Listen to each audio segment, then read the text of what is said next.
بسم اللہ الرحمن الرحیم. ہم سورہ یوسف کا آغاز کر رہے ہیں. اعوذ باللہ من الشیطان الرجیم. بسم اللہ الرحمن الرحیم. الف لام را. یہ سورہ الف لام را ہے. تلک آیات الکتاب المبین.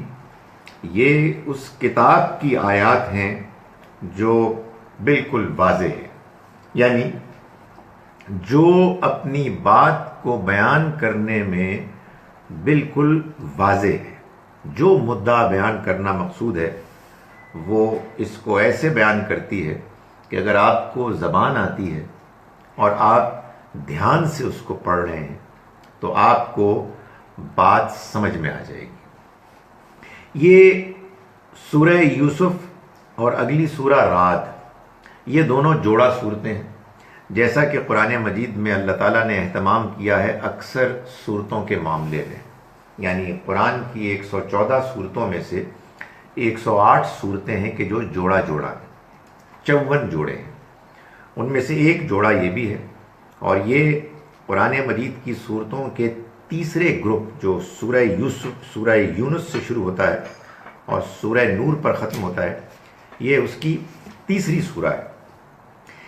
ان دونوں صورتوں یعنی یوسف اور الرعد جو اس کی جوڑا سورہ ہے، ان دونوں میں مضمون انذار، خبردار کرنے اور بشارت، خوشخبری سنانے کا ہے. یہ میں آپ کو ایک سے زیادہ مرتبہ بتا چکا کہ قرآن مجید میں جو صورتیں ایک ترتیب کے ساتھ آتی ہیں، ایک گروپ میں ایک کے بعد دوسری آتی ہیں، تو وہ در حقیقت نبی اکرم صلی اللہ علیہ وسلم کے رسالت کے مشن کے مختلف ادوار کو بیان کرتی ہیں.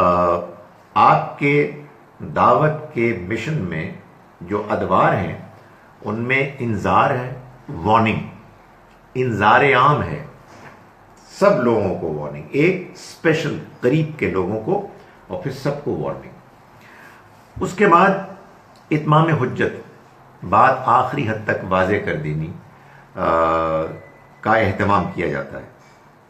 پھر ہجرت اور برات، یعنی لوگوں کے انکار کرنے کے رویے پر اللہ کی طرف سے یہ اعلان کہ اب اے پیغمبر آپ اور آپ کے ساتھی بری و ذمہ ہیں.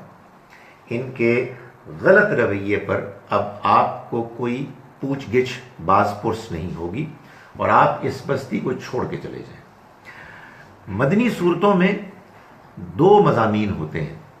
ایک تزکیہ و تطہیر، مسلمانوں کا تزکیہ کیا جاتا ہے، ان کو پاک کیا جاتا ہے، ان کے اخلاق کو، ان کے ایمان کو. اور پھر آخر میں عذاب کا بیان. یہ دونوں صورتیں، چنانچہ میں نے جیسا کہ مختلف اس کے مراحل بتائے، اس میں اتمام حجت کی صورت ہے. اتمام حجت کرتے ہوئے اللہ تعالیٰ نے مکے والوں کو خبردار کیا اور نبی صلی اللہ علیہ وسلم اور آپ کے ساتھیوں کو خوشخبری سنائی. ان دونوں میں بات تو یہی بتائی گئی ہے کہ یہ لوگ کے جو انکار کرنے والے ہیں یہ بالآخر ناکام ہو جائیں گے اور ان کو سزا ملے گی اور پیغمبر اور ان کے ساتھی کامیاب ہو جائیں گے. لیکن انداز استدلال کا، آرگیومنٹ کا، بات سمجھانے کا ایسا ہے کہ سورہ یوسف میں تاریخی ایک واقعے کی شکل میں اس کو بیان کیا گیا ہے اور سورہ رعد میں اسی حقیقت کو نیچرل فینومینا، یعنی جو عوامل قدرت ہیں ان کو بیان کر کے اسی حقیقت کو اللہ تعالیٰ نے واضح فرمایا ہے. یہ سورہ الف لام را ہے. یہ جو حروف مقطعات ہوتے ہیں ان کے آنے سے بات معلوم ہوتی ہے کہ صورتوں میں آپس کے مضامین میں اشتراک ہے اگر حروف مقطعات وہی ہیں. چنانچہ سورہ یونس، سورہ ہود اور سورہ یوسف، تینوں میں الف لام را سے صورتوں کا آغاز ہو رہا ہے. اگلی صورت میں الف لام میم را ہے. تو چنانچہ یہاں بھی ہم دیکھیں گے کہ ظاہر ہے کہ ان کے اشتراک سے ایک درجے مماثلت، سملیرٹی ان کے مضامین میں موجود ہے. یہ واضح کر دیا قرآن نے کہ یہ ایک بالکل واضح کتاب ہے. جب قرآن نے کہا کہ قرآن اللہ کی کتاب ہے، اللہ کا فیصلہ ہے، الفرقان ہے، صحیح اور غلط میں واضح فرق کر دینے والی کتاب ہے، تو ظاہر ہے اس کو واضح تو ہونا چاہیے. یہ تو کوئی بات نہ ہوئی کہ اللہ کا فیصلہ سنانے آئے ایک کتاب، لیکن جب فیصلہ سنائے تو پتہ ہی نہ لگے کہ کیا فیصلہ ہے. غیر واضح، کنفیوزنگ، سر کے اوپر سے گزر جانے والی بات. ایسا نہیں ہے، بلکہ یہ کتاب ایک واضح کتاب ہے. میں نے گزارش کی کہ اس کے مضمون کو ہم پھر کیوں نہیں سمجھ پاتے. اس کی دو وجوہات ہیں. یا ہمارے علم میں کمی ہوتی ہے، ہم زبان نہیں جانتے، ہم بعض اوقات الفاظ کو صحیح طرح سے نہیں جانتے اس کا مطلب کیا ہے. یا تدبر میں کمی ہوتی ہے، غور و فکر میں کمی ہوتی ہے. ہم قرآن کو جیسا کہ اس کو سمجھنے کا حق ہے اس پر اتنا زور صرف نہیں کرتے، اتنے کنسنٹریشن اور فوکس کے ساتھ ہم اس کو نہیں پڑھتے. اس کی پھر ایک اور وجہ ہے، کئی وجوہات ہیں مگر ایک وجہ کیا ہے؟ ایک وجہ تو غفلت ہے، عدم دلچسپی ہے. لیکن بعض اوقات بہت اچھے لوگ، نیک لوگ، عالم لوگ، وہ بھی تدبر نہیں کر پاتے کیونکہ وہ کسی پہلے سے موجود نقطۂ نظر سے متاثر ہوتے ہیں. اور جب وہ متاثر ہوتے ہیں تو ان کا خیال یہ ہوتا ہے کہ آیت یہی کہہ رہی ہے. بھئی جب آپ کسی مضمون کو، مفہوم کو مان لیں کہ آیت یہ کہہ رہی ہے، تو پھر آپ دوسری بات کو آسانی سے نہیں مانتے. اسی لیے چاہے آدمی کو کتنا برا کیوں نہ لگے، اینڈ آنیسٹلی یہ اٹ از اریٹیٹنگ کہ لوگ سوال کرتے ہیں، لوگ آپ کے پوائنٹ آف ویو کو کوشچن کرتے ہیں. تو یہ بات تو طے ہے کہ آپ ایک بات بتا رہے ہیں، اچھی بھلی بات سمجھانے کی کوشش کر رہے ہیں، اور لوگ کہہ رہے ہیں ہم نہیں مانتے آپ کی بات، اس میں تو یہ پرابلم ہے. تو آپ ہوتے ہیں کچھ اپسیٹ، مگر یہ بہت اچھی چیز ہے، اس لیے کہ اس سے چیکس اینڈ بیلنسز رہتے ہیں. کیونکہ دیکھیں نا، 100 لوگ ایک بات مان رہے ہیں، 100 علماء ایک بات مان رہے ہیں، بڑی اچھی بات ہے. آیت کا یہی مطلب ہے. ایک 101 بندے نے آگے کوشچن کرنا شروع کر دیا تو عام طور پر خیال یہ ہوتا ہے کہ یار یہ رنگ میں بھنگ ڈالنا ہے، حالانکہ وہ ایک بہت بڑی خدمت کر رہا ہے. آپ کو یا سمجھ میں آ جائے گی کہ اس کی تنقید ٹھیک نہیں ہے، یا اس کی مہربانی ہوگی، وہ صحیح تنقید کر رہا ہوگا اور آپ کی غلطی آپ پر واضح ہو جائے گی. دونوں صورتوں میں وہ ایک خدمت کر رہا ہے، یعنی آپ کو قرآن کو سمجھنے میں وہ آپ کی مدد کر رہا ہے. So criticism even though it is unpleasant, یعنی اس کا ایک فوری نتیجہ، لیکن بڑا ضروری ہوتا ہے. اور قرآن نے جب یہ بات واضح کر دی کہ یہ واضح کتاب ہے، تو پھر اس کے واضح ہونے کے پیش نظر اس کے واضح مضمون کو سمجھنے کی حتی الامکان کوشش کرنی چاہیے. اِنَّا أَنزَلْنَاهُ قُرْآنًا عَرَبِيًّا، ہم نے اس کو نازل کیا ہے ایک عربی قرآن کی شکل میں، لعلکم تعقلون، تاکہ تم اس کو سمجھو، اچھی طرح سے سمجھ سکو. ظاہر ہے سر یہ مجھے اور آپ کو تو اللہ میاں نہیں کہہ رہے، یہ تو انہیں کو کہہ رہے ہیں کہ جن کی عربی زبان ہے. تو اس کا مطلب یہ ہوا کہ قرآن مجید کے 2 لیولز ہیں. ایک وہ لیول ہے کہ جس میں وہ براہ راست ان لوگوں کو خطاب کر رہا ہے جن کے سامنے یہ نازل ہوا، جن کی زبان میں نازل ہوا. اور پھر ایک یہ پوری دنیا کے لیے ہے، جیسے ہم اور آپ ہیں. تو اللہ تعالیٰ نے اس آیہ مبارکہ میں عرب کے ان لوگوں کو کہ جن پر قرآن، جن کے سامنے ان کے اپنے اندر کے ایک بندے نبی صلی اللہ علیہ وسلم پر نازل ہو رہا تھا، ان کو اللہ نے اپنا احسان جتلایا کہ ہم نے اس کو اتارا ہے ایک عربی قرآن کی صورت میں، عربی زبان میں، تاکہ تم اے قریش کے، مکے کے لوگوں، تم اس کو اچھی طرح سمجھو. نحن نقص علیک احسن القصص، ہم سناتے ہیں اے پیغمبر آپ کو احسن القصص، ایک بہترین قصہ، بہترین سرگزشت. بما اوحینا الیک القرآن، اس وجہ سے کہ جو قرآن کی بدولت ہم نے تم پر وحی کی، قرآن کی شکل میں قرآن کو نازل کرنے کے پیش نظر جو ہم نے آپ پر وحی کی، ہم اس کی بدولت آپ کو ایک بہترین قصہ سناتے ہیں. وَإِن كُنْتَ مِن قَبْلِهِ لَمِنَ الْغَافِلِينَ. اور بات حقیقت یہ ہے, the fact of the matter is کہ آپ اس سے پہلے اس سے بالکل ناواقف تھے, بے خبر تھے. یہ قصہ بہترین قصہ کیوں ہے؟ قصہ سٹوری سوائے اس کے کہ وہ بہت ہی زیادہ لمبی ہو, اگر وہ ریزنیبل لینتھ کی ہے تو اس میں ایک تو زبردست بات یہ ہوتی ہے کہ زندگی جو لمبی ہوتی ہے وہ مختصر ہو کے آپ کے سامنے آ جاتی ہے. زندگی بہت انٹرسٹنگ چیز ہے لیکن بورنگ بھی ہے.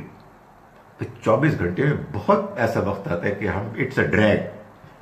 ایک زمانے میں ایک صاحب تھے جو بڑے مشہور تھے اور ڈرامے لکھتے تھے اور پروڈیوس کرتے تھے, ڈائریکٹ کرتے تھے. تو ان کو ایک دن ان کے دوست نے جو جرنلسٹ تھے ان کو انٹرویو کیا کہ سر آپ بڑے اچھے ڈرامے لکھتے ہیں اور ڈائریکٹ پروڈیوس کرتے ہیں, but there is a criticism on your dramas, they are a drag. اس نے کہا یار بات یہ کہ life itself is a drag. تو اصل میں لائف میں یہ ایک پرابلم ہے کہ ایک لمبی چیز ہے نا, مطلب یہ کہ 2 گھنٹے گزرے کچھ بھی نہیں ہوا. تو جو سٹوری ہے اس کا کمال یہ ہے کہ اس طرح کی ساری چیزوں کو ڈیلیٹ کر دیتی ہے اور اس میں صرف انٹرسٹنگ امپورٹنٹ واقعات جو سامنے آتے ہیں. تو یہاں بھی آپ یہ دیکھیں گے کہ غیر ضروری, اور قرآن نے تو اور کمال کیا ہے, جو غیر ضروری چیزیں سب کا صفایا کر دیا اور جو ریلیونٹ چیزیں ہیں ان کو بیان کیا اور مختصر. تو ایک تو قصے میں یہ خوبی تو ہوتی ہے. دیٹ از وائی آپ دیکھیں لوگ ڈرامے موویز پسند کرتے ہیں کہ پوری چیز, پوری زندگی کی چیز وہ آپ کو 2-2.5 گھنٹے میں سامنے آ جاتی ہے, فل سٹوری. دوسری چیز جو اس خاص قصے میں اللہ تعالیٰ نے جس کی اتنی تعریف کی وہ یہ ہے کہ اس قصے میں اللہ کے ایک عظیم پیغمبر یوسف علیہ السلام کی شخصیت, کردار کے ایسے اعلیٰ پہلو سامنے آئے ہیں کہ آدمی کہتا ہے کہ کمال ہے. یہ بات بھی نہیں ہے کہ مبالغہ آمیز کوئی سٹوریز ہیں. جیسے ہمارے ہاں اگر آپ کسی کو اجازت دے دیں قصہ گو کو تو آپ کو ایسی سٹوری سنائے گا کہ ناقابل فہم, آدمی کو افسوس ہوتا ہے کہ یار لوگ یہ قصے سنتے ہیں. اور آنیسٹلی آدمی خیال کرتا ہے کہ لگتا ہے کہ لوگوں نے سورہ یوسف نہیں پڑھی. اگر آپ سورہ یوسف پڑھیں تو آپ کو یہ بات معلوم ہو کہ واقعہ قصہ سب سے زیادہ خوبصورت ہوتا ہے جب وہ نیچرل ہو, جب وہ انڈرسٹینڈیبل ہو. آپ کہیں کہ یار واقعی ایسا ہوا ہوگا, نہ کہ آپ کہیں وہ بندہ تھا کہ وہ اچانک ہیلی کاپٹر کی طرح گھومنا اور اڑنا شروع کر دیا. پاگل ہے, دماغ خراب ہے میرا, مجھے اس سے کیا دلچسپی ہے یار. I want to know things which are real, natural. تو اس میں جو خوبی ہے وہ یہ ہے کہ یوسف علیہ السلام کی شخصیت کے بعض ایسے پہلو سامنے آئے ہیں جو بہترین کردار کے پہلو ہیں, اور ان کو پڑھ کر آدمی جو انٹرسٹ ہوتی ہے سٹوری میں وہ بھی قائم رہتی ہے, مگر آپ کو سبق حاصل ہوتا ہے. آپ بات کو سمجھ کر فالو کرنے کی کوشش کا جذبہ آپ کے اندر پیدا ہوتا ہے. میں آپ کو 2 بتاتا ہوں باتیں بالکل اختصار کے ساتھ. ایک ان کی زندگی کی پاکیزگی, جس طرح سے انہوں نے اپنے آپ کو برائی کے, ٹیمپٹیشن کے مواقع سے بچایا, بڑے غیر معمولی چیز ہے. دوسرا جو ایک اہم پہلو ہے سٹوری کا جس میں کہ یہ بہترین قصہ بن گیا, وہ یہ کہ جن لوگوں نے ان کے ساتھ زیادتی کی, جن سے ان کے پاس بدلہ لینے کا پورا امکان تھا, انہوں نے بدلہ لیا درگزر آف. سو آدمی بہت متاثر ہوتا ہے. تیسری چیز جو اس قصے میں خاص طور پر بڑی غیر معمولی ہے وہ یہ ہے کہ اللہ تعالیٰ نے اس سٹوری کے بیان کے دوران قدم قدم پر یہ بات واضح کی ہے کہ یہ جو زندگی ہے اس کو اللہ چلا رہا ہے, اور اللہ تعالیٰ اس کو بیان کر رہا ہے اپنے اس قصے کے بیان کے دوران کہ یہ میں ہوں کہ جو اس انسانی زندگی کو پلان کر رہا ہوں, ڈائریکٹ کر رہا ہوں, حالانکہ لوگوں کو اس کا احساس نہیں ہوتا. اور حقیقت یہ ہے کہ اس کا احساس اس قصے کو پڑھ کے ہو جاتا ہے کہ یہ دنیا میں نہیں چلا رہا، آپ نہیں چلا رہے، کوئی انسان نہیں چلا رہا، آپ اس سے گزر رہے ہیں، لیکن اس کی پلاننگ اس کے ہاتھ میں ہے۔ حالانکہ ہم خود اپنے فیصلے کر رہے ہیں۔ اٹ از ویری اسٹرینج، لیکن یہ حقیقت ہے کہ یہ دونوں چیزیں سائملٹینیسلی نظر آ رہی ہیں کہ فیصلہ میں کر رہا ہوں، لیکن میرے ڈائریکشن کا جو ہے نا فیصلہ وہ اس کے ہاتھ میں۔ تو اس میں ایک اور امپورٹنٹ پہلو اس قصے میں یہ بھی ہے کہ جس نے اس کو بہترین قصہ بنا دیا اس زمانے میں، یہ جب نازل ہو رہی تھی سورہ مبارکہ تو نبی اکرم صلی اللہ علیہ وسلم اور آپ کے ساتھی مکہ قریش کے لوگوں کے ہاتھوں ویسے ہی ستائے جا رہے تھے جیسے کہ یوسف علیہ السلام اور ان کے بھائی اپنے بھائیوں کے ہاتھوں ستائے جا رہے تھے۔ وہ بھی بظاہر مغلوب ہو رہے تھے، یہ بھی بظاہر مغلوب تھے، لیکن اللہ نے اس قصے کو بیان کر کے یہ بات واضح کر دی، اس پوری سٹوری کو بیان کر کے کہ آگے چل کے تم ہی کامیاب ہوگے، یہ تمہارے حاسد، تمہارے دشمن، یہ تمہارے آگے جھک جائیں گے، تم سے معافی مانگیں گے۔ اور ایسا ہی ہوا۔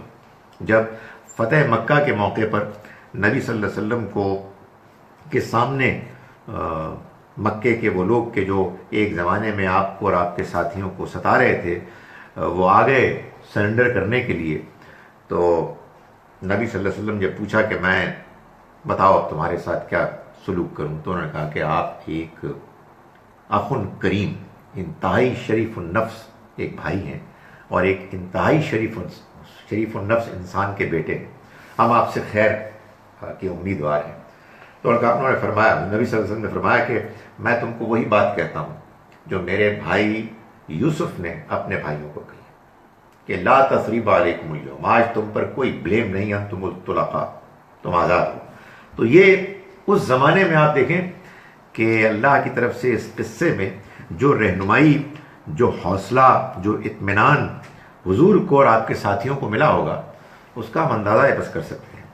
تو فرمایا کہ ہم بیان کرتے ہیں آپ کے سامنے ایک بہترین قصہ، اس وجہ سے، اس کی بدولت کہ جو ہم نے وحی کیا آپ کے اوپر اس قرآن کی، وَإِن كُنْتَ مِن قَبْلِهِ لَمِنَ الْغَافِلِينَ، حالانکہ اس سے پہلے تو آپ اس سے بالکل غافل ناواقف تھے۔ یہ قرآن بار بار کہتا ہے کہ اے پیغمبر آپ نے اس کو کیسے سنا دیا، آپ تو نہیں جانتے تھے، 40 برس آپ ان کے درمیان میں رہے، اگر آپ اس واقعے کو پہلے جانتے تو آپ پہلے بتا دیتے، اتنی کلیئرٹی کے ساتھ بتا رہے ہیں۔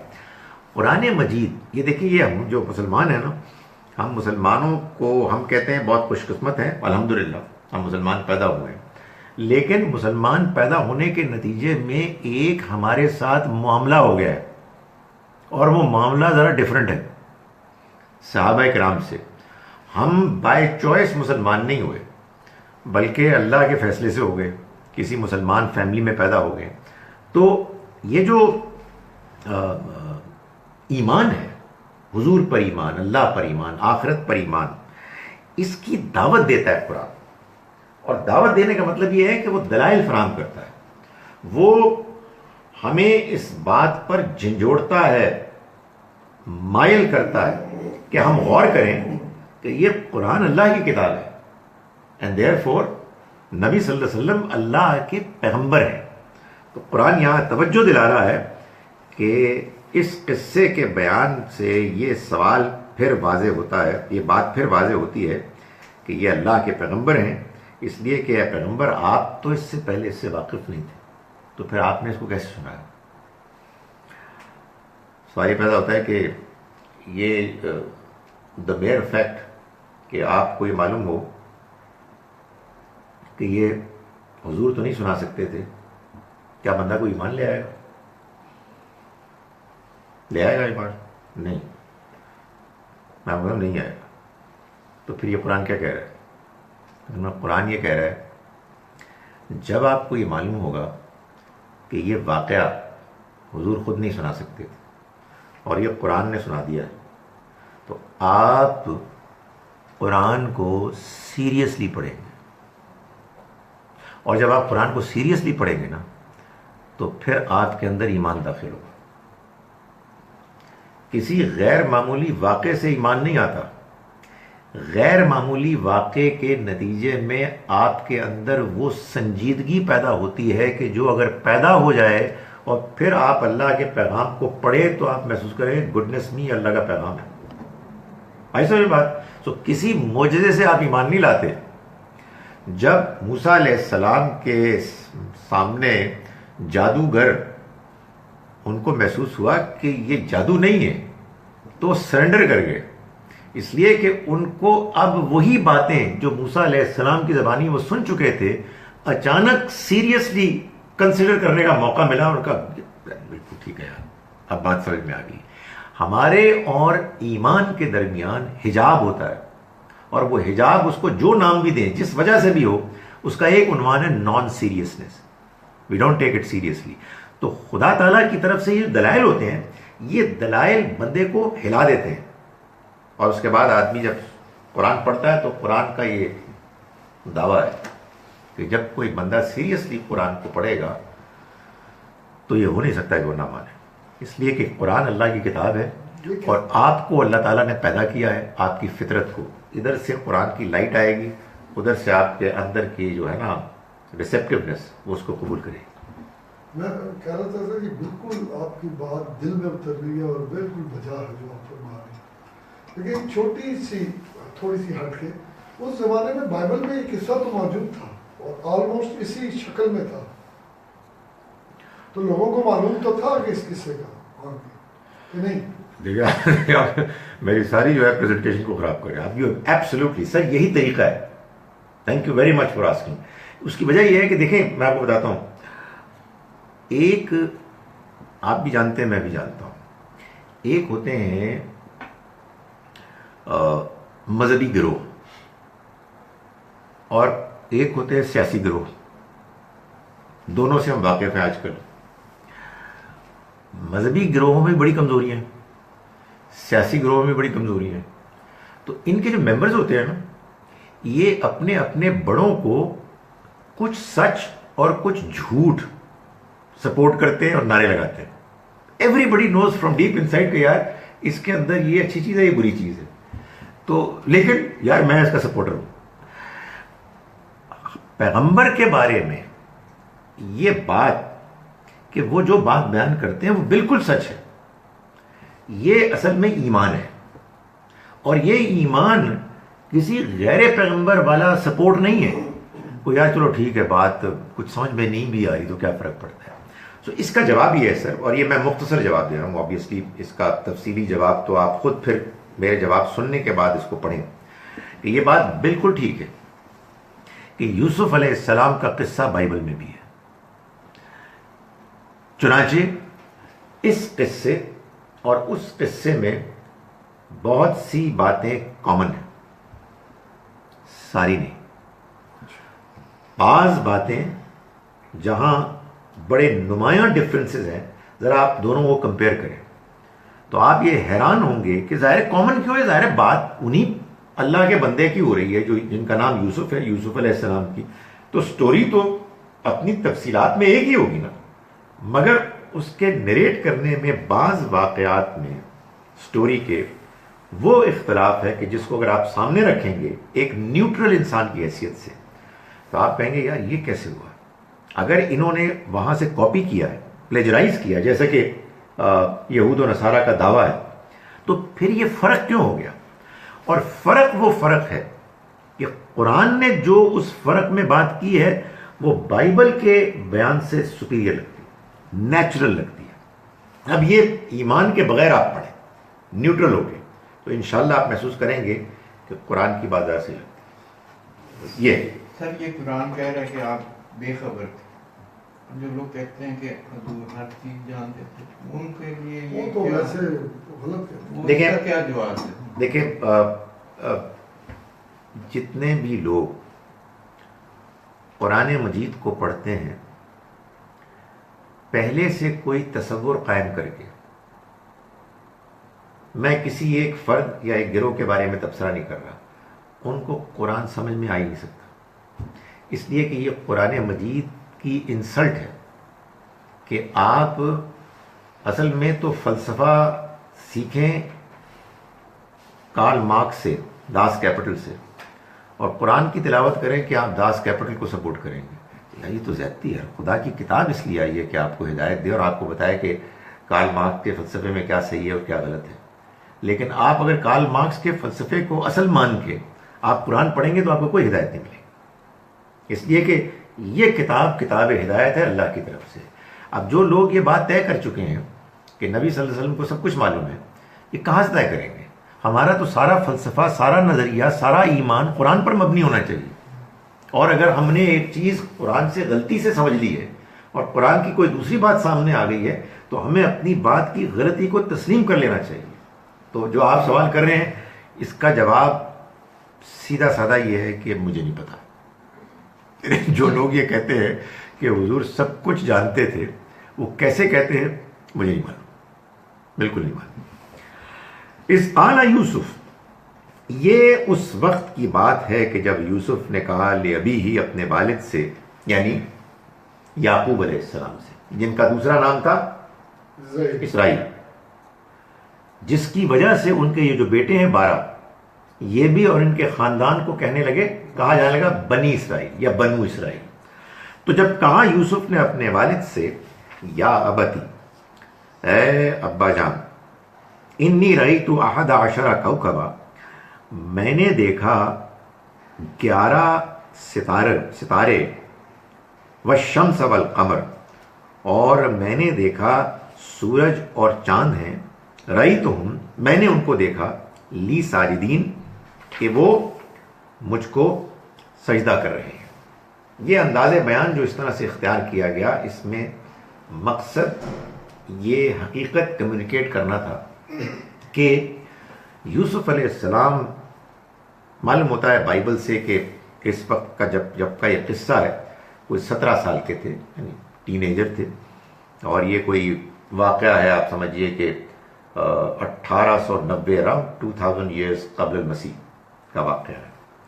انہوں نے جب اس کو بیان کیا ایز اے ینگسٹر، تو ایسے بیان کیا کہ ان کو ہیزیٹیشن تھی، شرم تھی، کیونکہ اس خواب میں جو کچھ انہوں نے دیکھا اس میں ان کی بڑائی محسوس ہوتی تھی. تو ایک جو شریف النفس انسان ہوتا ہے وہ اس چیز سے عام طور پر گریز کرتا ہے، یعنی اس کے اندر ہیوملٹی ہوتی ہے. وہ بلند بانگ دعوے کرنے کے بجائے وہ اپنی بات کو کم کر کے بیان کرتا ہے. تو ان کے اس بیان کے انداز سے معلوم ہوتا ہے کہ انہوں نے بالکل ریلکٹنٹلی آخر میں جا کے کہا کہ رأیت ہوں، میں نے ان کو دیکھا، لی ساجدین، کہ مجھے سجدہ کر رہے ہیں. قال یا بنیہ، فرمایا ان کے والد نے کہ اے میرے بیٹے، لا تقصص رؤیاک علی اخوتک، تم اپنے خواب کو اپنے بھائیوں کے سامنے نہ سنانا، بھائیوں کے سامنے پیش نہ کرنا، ان کو نہ سنانا. فیکیدوا لک کیدا، پھر ایسا نہ ہو کہ وہ تمہارے خلاف کوئی سازش کرنے لگے. ان الشیطان للانسان عدو مبین، شیطان یقیناً انسان کا کھلا دشمن ہے. یعنی والد صاحب جانتے تھے کہ یوسف علیہ السلام اور ان کے بیٹے، ان کے چھوٹے بھائی بنیامین، یہ ایک بیوی میں سے تھے، اور باقی جو 10 بھائی تھے وہ بقیہ بیویوں میں سے تھے، کہتے ہیں 3 اور بیویوں میں سے تھے. سو یہ دونوں تھے کہ جو ایک دوسرے کے بہت قریب تھے، اور باقی بھائی ان سے حسد کرتے تھے. یعقوب علیہ السلام ان کی خوبیوں کی وجہ سے ظاہری اور باطنی ان کو اہمیت دیتے تھے، ان کو پریفر کرتے تھے. تو انہوں نے والد صاحب نے کہا کہ دیکھو یہ خواب ان کو نہ بتانا، کہ کہیں ایسا نہ ہو کہ تمہارے خلاف کوئی پلان بنائیں، کوئی سازش کریں. اور ظاہر ہے کہ یہ سازش اس لیے ہوگی کہ شیطان جو کھلا دشمن ہے ہمارا، وہ ان سے یہ سازش کروائے گا. اس کا کیا مطلب ہے؟ اس کا مطلب یہ ہے کہ ایک کمزوری انسان کے اندر ہوتی ہے، ہم سب کے اندر ظاہر ہے کہ کچھ خامیاں ہیں، اور پھر شیطان ان خامیوں کو ایکسپلائٹ کرتا ہے، وسوسہ اندازی کرتا ہے، تاکہ انسان اپنے اندر کی برائی کے اس میں گرفتار ہو جائے، اس کے فریب میں، اس کے جال میں پھنس جائے. تو یہ ریفرنس شیطان کا دیا. لوگ کہتے ہیں کہ شیطان نہ ہوتا تو کیا ہوتا؟ شیطان نہ ہوتا تب بھی ہمارا نفس ہوتا. شیطان اپنا بلیم لے کے جائے گا، لیکن ہم انسان جو غلطی کرتے ہیں وہ ہم اپنے نفس کے برائی کی طرف مائل ہونے اور شیطان کے وسوسہ اندازی کو قبول کرنے، ویلکم کرنے کی وجہ سے ہم پکڑے جائیں گے۔ وَكَذَلِكَ يَجْتَبِيكَ رَبُّكَ، اور فرمایا والد صاحب نے کہ تمہارا یہ جو تجربہ ہے، جو تم نے دیکھا، خواب جو تم نے دیکھا، اس سے معلوم ہوتا ہے کہ تمہارا رب تمہیں اسی طرح چن لے گا۔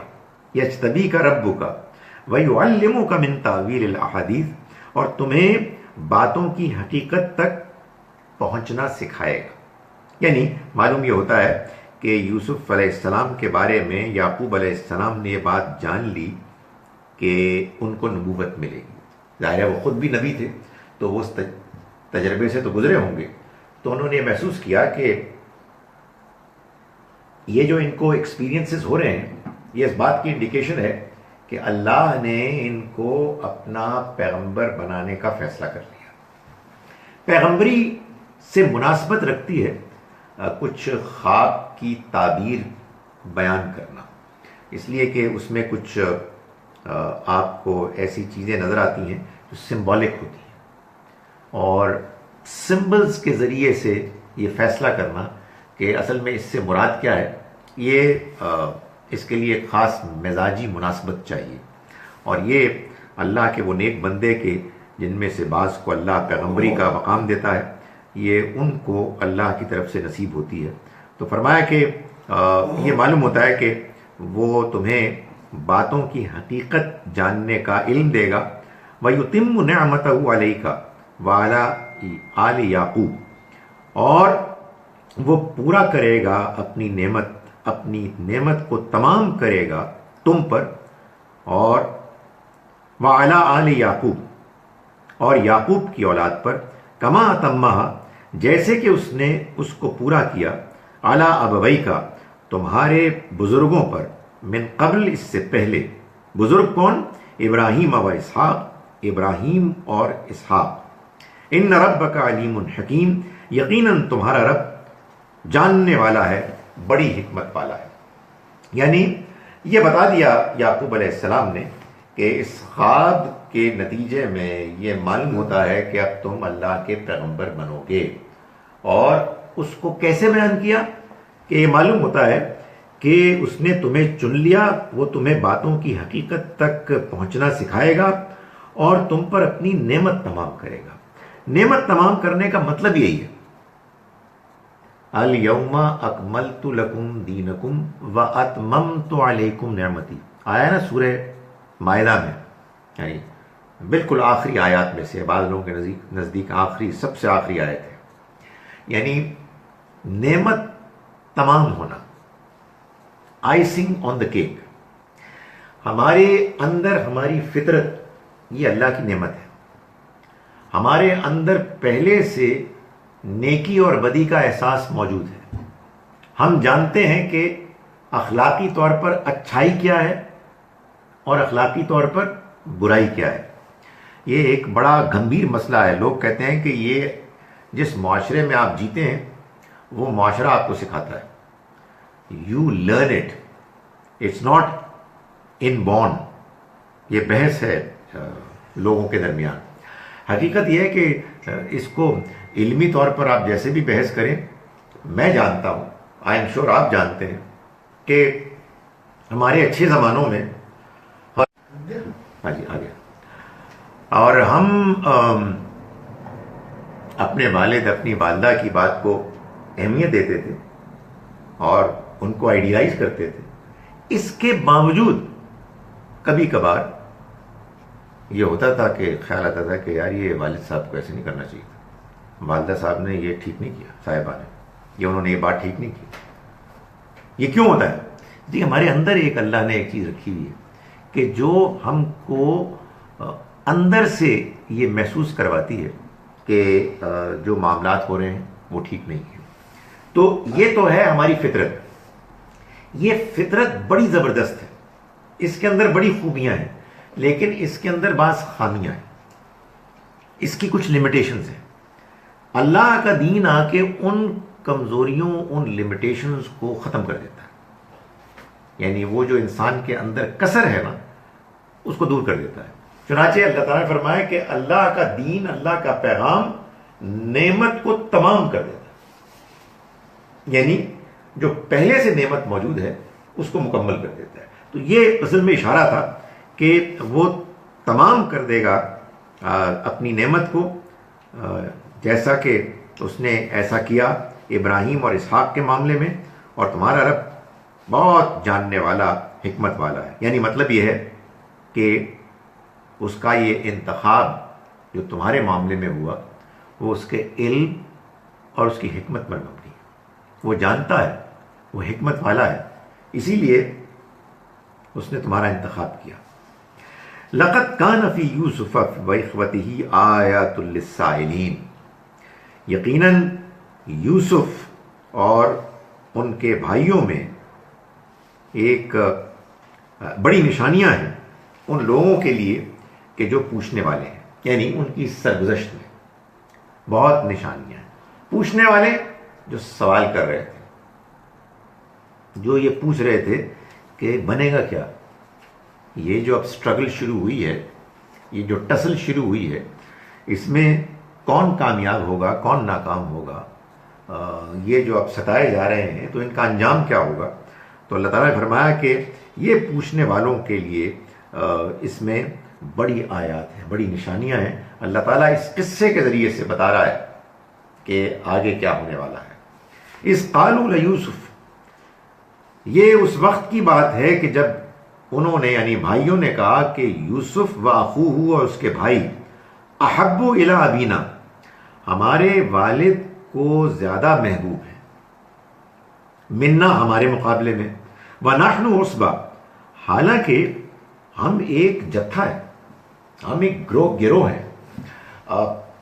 پرانے زمانے میں جب زندگی بدویانہ تھی، قبائلی تھی،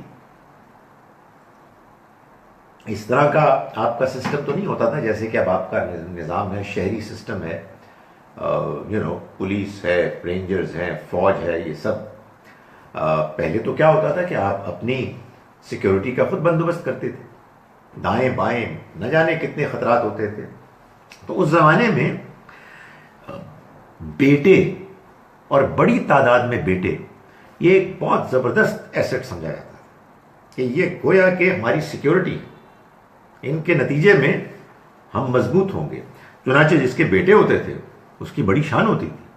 تو انہوں نے یہ کہا کہ یہ عجیب بات ہے والد صاحب کی، ہیں ہم 10 ایک الگ گروپ اور یہ 2 ہیں اور وہ ان کو اہمیت دے رہے ہیں ہمارے مقابلے میں. It's very strange. ان ابانا لفی ضلال مبین، یقیناً ہمارے والد ایک کھلی غلطی میں مبتلا ہے. جو کام کر رہے ہیں وہ ٹھیک نہیں کر رہے. ان کو یہ بات ہی سمجھ میں نہیں آ رہی کہ ہم 10 ہیں، ہم بڑے ہیں، جوان ہیں، مضبوط ہیں، وہ 2 ہیں اور ہمیں چھوڑ کر وہ ان کی طرف مائل ہو رہے ہیں. تو یہ انہوں نے آپس میں گفتگو کی، مشورہ کیا. اقتلوا یوسف او اطرحوہ ارضا، تو انہوں نے آپس میں یہ سازش کی کہ اس کا تو پھر ایک ہی طریقہ ہے، ایک ہی حل ہے کہ یوسف کو قتل کر دو یا اس کو کہیں پھینک دو. یخلو لکم وجہ ابیکم، تو کیا ہوگا، تمہارے والد کا میلان تمہاری طرف ہو جائے گا اس کے نتیجے میں. وَتَكُونُوا مِن بَعْدِهِ قَوْمًا صَالِحِينَ، اور تم اس کے بعد وہ لوگ ہو جاؤ گے جو قومن صالحین ہیں. صالح لفظ جو ہے نا، جو عمل صالح، یہ وہی لفظ ہے. اس کا لٹرل میننگ ہے ٹھیک، صحیح، درست. تو چنانچہ عمل صالح وہ ہے کہ جو صحیح عمل ہے، اپروپریٹ، جو ایک نارمل اچھے انسان کو کرنا چاہیے. یہاں یہ اپنے اصل معنی میں کہ جب تم یوسف کو سامنے سے ہٹا دو گے، سین سے ہٹا دو گے، تو تم ٹھیک ہو جاؤ گے، تمہارے حالات ٹھیک ہو جائیں گے. تم اس وقت جو سیکنڈ ریٹ فیملی ممبرز کی حیثیت سے اپنے آپ کو محسوس کر رہے ہو، تمہاری پوزیشن ٹھیک ہو جائے گی. تو یہ انہوں نے کہا کہ یہ ہم پلان کرتے ہیں. قال قائل منہم، کہا کہنے والے نے ان میں سے ایک نے، لا تقتلوا یوسف، دیکھو یوسف کو قتل نہ کرو، والقوه فی غیابت الجب، بلکہ تم اس کو کسی اندھے کنویں کی بالکل تہ میں پھینک دو. یلتقطہ بعض السیارہ، تو کیا ہوگا کہ کوئی قافلہ اس کو لے جائے گا. ان کنتم فاعلین، اگر تمہیں کچھ کرنا ہے. مارنے کی کیا ضرورت ہے؟ معلوم ہوتا ہے ان 10 میں سے کسی ایک کے دل میں ان کے بارے میں ایک نرم گوشہ تھا. ان کا یہ خیال نہیں تھا کہ ان کو غائب نہیں کرنا، لیکن ان کا خیال تھا کہ یار غائب کرنے کا یہ مطلب تو نہیں کہ بندے کو مار دو، آپ اب پھینک دو کنویں میں، کوئی قافلہ لے جائے گا، دنیا ان کی اور ہو جائے گی، تمہاری دنیا اور ہوگی، کبھی تمہیں پوچھیں گے بھی نہیں. تو یہ انہوں نے کہا. قالوا یا ابانا، تو معلوم ہوتا ہے. یہ دیکھیں کیا ہوا، یہ میں ابھی آپ کو بتا رہا کہ سٹوری جس طرح سے ایڈٹ ہو جاتی ہے، ظاہر ہے کہ انہوں نے آپس میں باتیں کی ہوں گی، پھر کہا ہوگا کہ نہیں یار یہ ٹھیک کہتے ہیں، ان کی بات مان لیتے ہیں، وہ سب ایڈٹ کر دی. اس کے بعد وہ گئے والد صاحب کے پاس، یہ ایڈٹ کر دیا. یہ غیر ضروری چیزیں آ کے والد صاحب سے کیا کہا بھی آ گیا سین. یہ اگلا سین یہ ہے. قالوا یا ابانا، یہ ہوتا ہے فائدہ، ورنہ it's a drag, life is a drag, آپ کی گاڑی جو ہے جگ جگ جگ جگ جا رہی ہے، یہ ٹریفک جیم ہے، تو اس کو سٹوری میں بتانے کی کیا ضرورت ہے؟ Waste of time. تو قرآن نے کیا کیا کہ وہ سین ختم ہوا، اب پتہ نہیں اس میں کتنا ٹائم لگا ہوگا، اگلا سین آ گیا. قالوا یا ابانا، انہوں نے کہا کہ ابا جان، ما لک لا تامنا، کیا وجہ ہے کہ آپ ہم پر اعتماد نہیں کرتے، بھروسہ نہیں کرتے، علی یوسف، یوسف کے معاملے میں، وَإِنَّا لَهُ نَاصِحُونَ، اور ہم اس کے خیر خواہ ہیں، وی آر ویل وشر. کیوں نہیں آپ ہمارے ساتھ اس کے معاملے میں یہ خیال رکھتے. ارسلہ معنا، بھیجیں اس کو ہمارے ساتھ، غدن، کل، یرتا و یلب، ہم کچھ چر لیں گے، کچھ چگ لیں گے، کچھ کھا لیں گے، کچھ پی لیں گے، یلب، اور کچھ بھاگ دوڑ کریں گے. وَإِنَّا لَهُ لَحَافِظُونَ، اور ہم اس کی حفاظت کریں گے. یہ اصل میں آپ سمجھیں اس کا مختصر ترجمہ یہ ہے کہ آپ ان کو کہیں پکنک، آپ ان کو ہمارے ساتھ بھیجیں، پکنک بنائیں گے، کچھ کھانے پینے کی چیزیں لے جائیں گے، کچھ دوڑ کریں گے، کچھ بھاگیں گے. سو ڈونٹ وری، ہم خیر خواہ ہیں ہم کے. قال انی لیحزننی ان تذهبوا به، فرمایا انہوں نے والد صاحب نے کہ مجھے غم کھا رہا ہے، افسردہ کر رہی ہے یہ بات کہ ان تذهبوا به، کہ تم ان کو لے جاؤ گے، واخاف، اور مجھے ڈر ہے، ان یاکلہ الذئب، کہ کہیں ان کو بھیڑیا نہ کھا جائے، اس کو بھیڑیا نہ کھا جائے، وانتم عنہ غافلون، جبکہ تم ان سے غافل ہو. معلوم ہوتا ہے کہ اس علاقے میں بھیڑیے تھے اور یہ واقعات ہوتے تھے. تو والد صاحب نے اپنے اس خدشے کا اظہار کیا. ظاہر اللہ کے پیغمبر تھے، ان کو یہ تو کچھ محسوس ہونے لگا کہ آخر ان بھائیوں کو اپنے اس بھائی کے پر اتنا لاڈ پیار کیوں آ رہا ہے، پہلے تو کبھی نہیں آیا تھا. سو انہوں نے اپنے اس احساس کا، اس اپنے اندر کے خدشے کا، تھوڑا بہت ہاں اس کا اظہار ہوا. معلوم ہوتا ہے کہ پوری بات تو نہیں معلوم تھی، لیکن معلوم ہوتا تھا کہ ایک خیال، ایک رجحان ان کے اندر تھا. قالوا لئن اکلہ الذئب، انہوں نے کہا کہ اگر اس کو بھیڑیا کھا گیا، ونحن عصبہ، جبکہ ہم ایک پورا گروہ ہیں، ایک جتھا ہیں، انا اذا لخاسرون، تو ہم یقیناً اس صورت میں بڑے نقصان والے ہوں گے، بڑے نامراد ہوں گے. یعنی مطلب یہ بڑی افسوس کی بات ہے کہ ہم 10 اور ہم 7 ان کو لے جا رہے ہیں آپ سے وعدہ کر کے، اور اس کے بعد وہ بھیڑیا کھا جائے، تو پھر فائدہ کیا؟ مطلب ہمارے اوپر افسوس ہے. تو انہوں نے اس طرح سے کیا. فلما ذهبوا به، پھر جب وہ یوسف کو لے گئے، یعنی وہ والا سین بھی ایڈٹ ہو گیا. بحث ہوئی ہوگی، والد صاحب نے کچھ اور بھی کہا ہوگا، بٹ فنش. باٹم لائن یہ ہے کہ ہی ریلکٹنٹلی اگریڈ، اور پھر اس کے بعد وہ چلے. ظاہر ہے اس میں ڈائلاگ ہوئے ہوں گے، سوئے ہوں گے، بھائی اس ساری تفصیل کو بیان کرنے کی کیا ضرورت ہے. نیکسٹ سین، پھر جب وہ ان کو لے گئے، واجمعوا ان یجعلوہ فی غیابۃ الجب، اور انہوں نے یہ فیصلہ کیا مل کے اجتماعی طور پر کہ وہ ان کو پھینک دیں ایک کنویں کی تہ میں. وہ اس میں اکٹھے ہو گئے تو کیا ہوا؟ وَأَوْحَيْنَا إِلَيْهِ، اور ہم نے وحی کی ان پر. کن پر؟ یوسف پر. لَتُنَبِّئَنَّهُمْ بِأَمْرِهِمْ هَذَا، کہ تم ان کو اس حرکت پہ آگاہ کرو گے. وَهُمْ لَا يَشْعُرُونَ، اور ان کو اس کا خیال بھی نہیں ہوگا. یہ ہے اصل میں وہ جو میں کہہ رہا تھا نا کہ اس قصے میں خوبصورتی کا ایک اور ڈائمنشن، کہ اللہ تعالیٰ اس قصے کے ذریعے سے، جیسا کہ سورہ کہف میں موسیٰ علیہ السلام کا جو قصہ بیان ہوا ہے حضرت خضر کے ساتھ، اس میں بھی اللہ تعالیٰ نے غیب کے پردے اٹھا کے کچھ باتیں بتائی ہیں. تو یہاں بھی یہ بتایا کہ جب وہ ان کو اندھیرے کنویں کی تہ میں پھینک رہے تھے، اس وقت اللہ نے ان کے اوپر وحی کی کہ دیکھو یوسف، ایک دن لازماً آئے گا جب تم ان کو بتاؤ گے، جتلاؤ گے کہ تم نے میرے ساتھ یہ حرکت کی تھی، اور ان کو اس کا احساس نہیں ہوگا. اللہ تعالیٰ یہ بتانا چاہتا ہے، اس سے جو سبق ملتا ہے کہ آپ دنیا میں دیکھتے ہیں کہ لوگوں کے ساتھ زیادتی ہو رہی ہے. آپ دیکھتے ہیں کہ زینب کے ساتھ زیادتی ہوئی اور اس کو قتل کر دیا گیا. ٹھیک ہے، یہ بڑی ٹریجڈی ہے. خدا تعالیٰ نے اس کو کیوں ہونے دیا؟ اس لیے کہ دنیا کو اللہ نے بنایا ہے ایک آزمائش کی جگہ.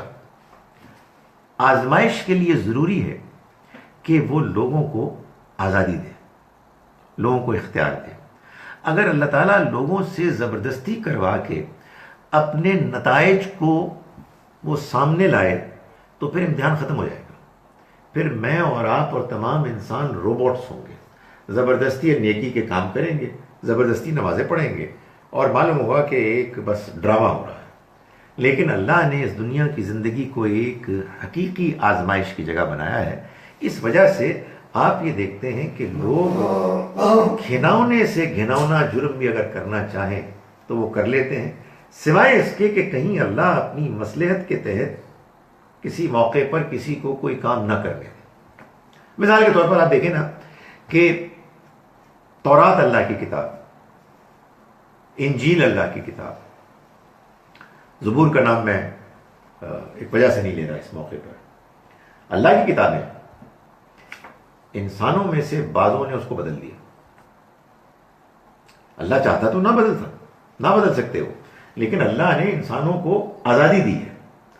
قرآن کے بارے میں کہا نہیں بدلیں گے، اس لیے کہ اللہ کا یہ ڈیزائن تھا کہ قرآن کے بعد اب کوئی پیغمبر نہیں آئے گا. اس لیے یہ اگر اس آزادی کے نتیجے میں بدلا جاتا تو خدا تعالیٰ کی وہ جو اسکیم تھی نا دنیا کی ہدایت کی اور اس میں ایک بیلنس رکھنے کی، وہ خراب ہو جاتی. اس نے اس کی اجازت نہیں تھی، اس سے لوگوں کو روک لیا.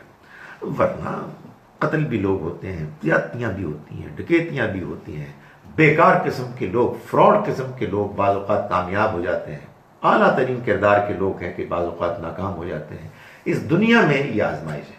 اس آیت میں جو ہم پڑھ رہے ہیں اللہ تعالیٰ نے ایک اور بات بتائی ہے، اور وہ یہ بتائی ہے کہ تمہیں کیا پتا کہ جس کے بارے میں تم یہ خیال کرتے ہو کہ اس کے ساتھ بڑی زیادتی ہو رہی ہے، اصل میں اس کے ساتھ کیا ہو رہا ہے. تم تو ظاہر کو دیکھ رہے ہو نا. تم تو دیکھ رہے ہو کہ ایک بچے یوسف کو اس کے بھائیوں نے پکڑ کے کنویں کے اندھیرے میں پھینک دیا، بالکل نیچے، اور بے بس ہے، اس کا کوئی مددگار نہیں ہے، بے یار و مددگار. یہ تم دیکھ رہے ہو. لیکن خدا تعالیٰ بتا رہا ہے کہ عین اس موقع پر اس کی طرف سے اس کو تسلی دینے کے لیے یہ پیغام جا رہا ہے کہ یوسف ڈونٹ وری، یہ دن آنے والا ہے کہ جب تم ان کو احساس دلاؤ گے اور ان کو اس کا اندازہ بھی نہیں ہوگا. اس سے ہم سیکنڈ ٹائم جب حضرت یوسف علیہ السلام کو آلموسٹ اندازہ ہو گیا ہوگا کہ وٹ از، ہاں ان کو اندازہ ہو گیا ہوگا، لیکن بس اتنا ہی. وہی تو صرف پیغمبروں کے وہ تو ابھی اشارہ ہی تھا، یعنی اس طرح کی وحی نہیں تھی. خدا تعالیٰ کی طرف سے ایک اشارہ، ایک واضح خیال، ایک اعتماد، ایک اطمینان. میں اسی سے ایک نقطہ اٹھانے کی کوشش کر رہا ہوں کہ دنیا میں جو ظلم، جو زیادتی ہوتی ہے، ہمیں اس پر غمگین ہونا چاہیے. اللہ نے جو ہم کو دل دیا ہے، جو ہمیں فطرت دی ہے، اس کا یہ تقاضا ہے کہ ہم اپنے اندر کی نرمی کے اس نتیجے میں اس کے بارے میں غم کو محسوس کریں. لیکن ان بچیوں کا، اس بچے کا خدا بے بس نہیں ہے، اور آپ کو نہیں معلوم ہے کہ جو کچھ آپ دیکھ رہے ہیں اس کے علاوہ جو کچھ آپ کو نظر نہیں آ رہا، اس میں اس نے ان کی ڈھارس، ان کے اطمینان کے لیے کیا کچھ بندوبست کیا ہے، جو ظاہر ہے کہ وہ چونکہ رحیم ہے، کریم ہے، فعال لما یرید، جو چاہتا ہے کر گزرتا ہے، وہ قوت والا ہے، وہ حکمت والا ہے، وہ ظاہر سب کچھ کر سکتا ہے. اس لیے دنیا میں دھاندلی ہے، بڑی دھاندلی ہے، دنیا میں ظلم ہے، بڑا ظلم ہے، لیکن بالآخر کنٹرول اللہ کا ہے. اور وہ جانتا ہے کہ اپنے ان بندوں کو کہ جن کے ساتھ آپ کے خیال میں زیادتی ہو رہی ہے، وہ کیسے سنبھالے اور ان کو کیسے تسلی دے، اور ان کی ظاہری تکلیف میں کیسے ان کو اطمینان مہیا کرے. میری اور آپ کی آنکھ ظاہر کو دیکھتی ہے، اس کے پیچھے نہیں دیکھتی. چنانچہ اس قصے کے بیان کے میں اللہ تعالیٰ نے اس حقیقت کو بھی واضح کر دیا ہے کہ بعض اوقات ایسا ہوتا ہے کہ ایک بچہ کنویں میں پھینکا جا رہا ہوتا ہے اور اللہ کی طرف سے اس کو تسلی ملتی ہے، اطمینان ملتا ہے. اس لیے کہ اللہ ہے کہ جو تمام معاملات میں ہر چیز پر غالب ہے. اس کو قرآن آگے بیان کرے گا. یہ سٹوری جاری ہے.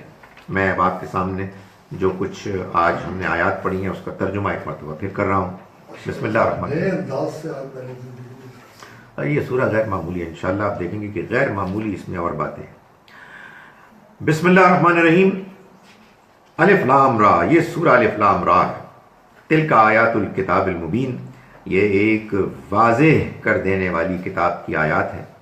انا انزلناہ قرآنا عربیہ، ہم نے اس کو ایک عربی قرآن کی شکل میں اتارا. لعلکم تعقلون، تاکہ اے مکے کے قریش کے لوگوں تم سمجھو. نحن نقص علیک احسن القصص، ہم بیان کرتے ہیں پیغمبر آپ کے سامنے ایک بہترین قصہ. بما اوحینا الیک ھذا القرآن، اس وجہ سے، اس بنیاد پر کہ ہم نے وحی کی آپ پر اس قرآن کی. وَإِن كُنْتَ مِن قَبْلِهِ لَمِنَ الْغَافِلِينَ، جبکہ اس سے پہلے آپ اس سے ناواقف تھے. اذ قال یوسف، یہ اس وقت کی بات ہے کہ جب یوسف نے کہا لِأَبِيهِ، اپنے والد سے، یا ابتی، ابا جان، انی رأیت 11 کوكبا، میں نے دیکھا 11 ستاروں کو. والشمس والقمر، اور سورج کو اور چاند کو. رأیتہم، میں نے دیکھا ان کو، لی ساجدین، کہ وہ مجھے سجدہ کر رہے ہیں. قال یا بنیہ، فرمایا والد صاحب نے، اے بیٹے، لا تقصص رؤیاک علی اخوتک، تم اپنے خواب کو اپنے بھائیوں کے سامنے بیان نہ کرنا. فیکیدوا لک کیدا، پھر کہیں یہ نہ ہو کہ وہ تمہارے معاملے میں کوئی سازش کرے. ان الشیطان للانسان عدو مبین، یقیناً شیطان انسان کا کھلا دشمن ہے. وَكَذَلِكَ يَجْتَبِيكَ رَبُّكَ، اور یہ تمہارے خواب سے معلوم ہوتا ہے کہ اسی طرح سے تمہارا پروردگار تمہیں چن لے گا. وَيُعَلِّمُكَ مِن تَأْوِيلِ الْأَحَادِيثِ، اور تمہیں باتوں کی حقیقت کا علم دے گا. وَيُتِمُّ نِعْمَتَهُ عَلَيْكَ، اور وہ تم پر اپنی نعمت کو تمام کرے گا. وَعَلَىٰ آلِ یعقوب، اور آل یعقوب پر. کما اتمہا، جس طرح سے کہ اس نے تمام کیا اس کو. علی ابویک، تمہارے بزرگوں پر. من قبل، اس سے پہلے، یعنی ابراہیم و اسحاق. ان ربک علیم حکیم، یقیناً تمہارا رب جاننے والا حکمت والا ہے۔ لقد کان فی یوسف، یقیناً یوسف کے قصے میں، باخوتہ اور اس کے بھائیوں کے، آیات للسائلین، ان سوال کرنے والوں کے لیے بڑی نشانیاں ہیں۔ اس قالو، یاد کرو کہ جب انہوں نے کہا لَيُوسُفُ وَأَخُوهُ أَحَبُّ إِلَىٰ أَبِينَا، یوسف اور ان کے بھائی ہمارے والد کو زیادہ پسند ہیں، منا ہمارے مقابلے میں، وَنَحْنُ عُصْبَةٌ حالانکہ ہم ایک جتھا ہیں، إِنَّ أَبَانَا لَفِي ضَلَالٍ مُبِينٍ یقیناً ہمارے والد ایک کھلی غلطی میں مبتلا ہیں۔ اقتلوا یوسف، قتل کر دو یوسف کو، أَوِ اطرحوه أرضاً یا اس کو کہیں پھینک آؤ، یخلو لکم وجہ ابیکم تمہارے والد کی توجہ تمہارے لیے خاص ہو جائے گی، وتکونوا من بعدہ قوما صالحین اور تم اس کے بعد بالکل ٹھیک لوگ ہو جاؤ گے۔ قال قائل منہم، کہا ان میں سے کہنے والے نے، لا تقتلوا یوسف، یوسف کو قتل مت کرو، والقوه فی غیابۃ الجب بلکہ اس کو کنویں میں، اندھے کنویں میں پھینک دو، یلتقطہ بعض السیارہ اس کو اٹھا لے جائیں گے وہی قافلے والے، ان کنتم فاعلین اگر تم کو کرنا ہی ہے۔ قالوا یا ابانا، انہوں نے کہا کہ ابا جان، ما لک لا تامنا، کیا وجہ ہے کہ آپ نہیں ٹرسٹ کرتے ہم پر، نہیں بھروسہ کرتے ہم پر، علی یوسف، یوسف کے معاملے میں، وَإِنَّا لَهُ لَنَاصِحُونَ جبکہ ہم ان کے خیر خواہ ہیں، اس کے خیر خواہ ہیں۔ ارسلہ معنا غدا، آپ بھیج دیجیے اس کو ہمارے ساتھ کل، یرتع ویلعب، ہم چریں گے، چگیں گے اور کھیلیں کودیں گے، وَإِنَّا لَهُ لَحَافِظُونَ اور ہم اس کی حفاظت بھی کریں گے۔ قال، فرمایا والد نے، انی لیحزننی، مجھے تو غمگین کرتی ہے، افسردہ کرتی ہے یہ بات، ان تذهبوا به کہ تم اس کو لے جاؤ گے، واخاف ان یاکلہ الذئب اور مجھے یہ اندیشہ ہے کہ اس کو کھا جائے گا بھیڑیا، وانتم عنہ غافلون اور تم اس سے غافل ہوگے، تم اس کی طرف سے غیر متوجہ ہوگے۔ قالوا، انہوں نے کہا، لئن اکلہ الذئب، اگر اس کو کھا گیا بھیڑیا، ونحن عصبہ جبکہ ہم ایک جتھا ہیں، انا اذا لخاسرون ہم اس صورت میں تو بالکل ہی ناکام ہوں گے، بہت ہی بیکار ہوں گے۔ فلما ذهبوا به، پھر جب وہ لے گئے اس کو، یعنی انہوں نے کنونس کر لیا والد صاحب کو اور لے گئے ان کو، واجمعوا اور وہ اکٹھے ہوئے، ان یجعلوه فی غیابۃ الجب کہ وہ ان کو پھینک دیں ایک کنویں کی تہہ میں، واوحینا الیہ اور ہم نے وحی کی اس کی طرف، لتنبئنہم بامرہم ھذا کہ تم لازماً ان کو بتاؤ گے، وہ وقت دور نہیں کہ تم لازماً ان کو بتاؤ گے ان کے اس معاملے کے بارے میں، وہم لا یشعرون اور ان کو اس کا خیال بھی نہ ہوگا۔ اقول قولی ھذا واستغفر اللہ لي۔ سر اس میں یہ تو صورت میں سی آ رہی ہے کہ میں سوال نمبر 1، بات یہ کہ سر جو ان کے بھائیوں نے یہ کہا کہ توجہ حاصل کر لیں گے ہمیں اپنے والد کی، اس کے وہ تو ان کے والد بھی تھے، اوپر سے پیغمبر بھی تھے اور ان کو معلوم بھی تھا، پوری سوسائٹی کو تو معلوم تھا یہ ہے، کہیں اس کے پیچھے وہ تو بات نہیں تھی جو کچھ بائبل میں بھی کچھ آئی ہوئی ہے کہ جیسے کہ حضرت یعقوب کے اوپر جو وہ شاید نبوت چاہتے ہیں، ان میں سے 12 میں سے کوئی ایک جو والد صاحب جس پہ خوش ہوں، شاید اللہ وہ اس کو کریں، دعا اس کے لیے کریں، ان کو نبوت مل گیا، کیونکہ اسی طرح کا قصہ ادھر بھی ہے کہ جب حضرت یعقوب جو تھے ان کی جگہ پہ حضرت یسوع، وہ جو یسوع اس طرح کا نام تھا، وہ جو بہت نہیں وہ جو بہت شکاری تھے ان کے بھائی، اور وہ بھی دوسری ماں میں سے تھے، اور وہ ان کو انہوں نے کہا کہ مجھے اچھا گوشت کھلاؤ کہ میں تمہارے لیے دعا کروں کہ تم پہ نبوت آئے،